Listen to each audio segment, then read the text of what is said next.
தமிழ் சினிமாவின் உச்ச நட்சத்திரங்களில் ஒருவர், பல பரிசுகளை வென்றவர், சமூக சேவையில் ஆர்வமுள்ளவர் கமல்ஹாசன். ஆனால் அவரின் அரசியல் பயணம் எப்படி தொடங்கியது? என்ன காரணமாக அவர் அரசியலில் குதித்தார்? இன்று வரை அவர் என்ன சாதித்துள்ளார்?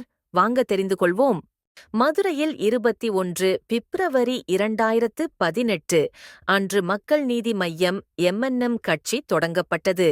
சென்னையில் அலுவார்பேட்டில் கொடி ஏற்றி கட்சி முக்கிய செயலாளர்களை அறிவித்தார். கட்சி கொடியை பார்த்து தெளிவாக தெரிந்தது. 6 இணைந்த கைகள். தமிழ் வடக்கு தெற்கு ஒத்துழைப்பு குறிக்கிறது. கொள்கைகள் அண்ட் அரசியல் ரீதி குணங்கள். Central left approach. ஊழல் எதிர்ப்பு, கல்வி, பெண்கள் பாதுகாப்பு, திறன் அடிப்படையிலான நிர்வாகம். மாயம் விசில் என்ற மொபைல் அப்ளிகேஷன் கொண்டு ஊழல் குறித்த புகார்களை பெறத் தொடங்கினார். மாநிலங்களில் தேசிய பிரச்சினைகள், காவேரி மெகா நீர் மேலாண்மை பற்றியும் கருத்து வெளியிட்டார். தேர்தல் முடிவுகள். தொடக்கம் முதல் முன்னேற்றம். 2019 முதல் வெளிநேர்மறை. 37 தொகுதிகளில் போட்டியிட்டு முழு தோல்வி.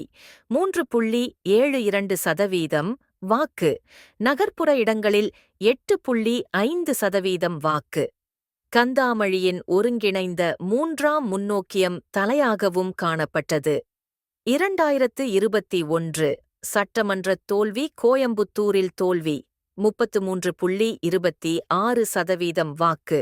பிஜேபி வேட்பாளரிடம் முன்னிலை.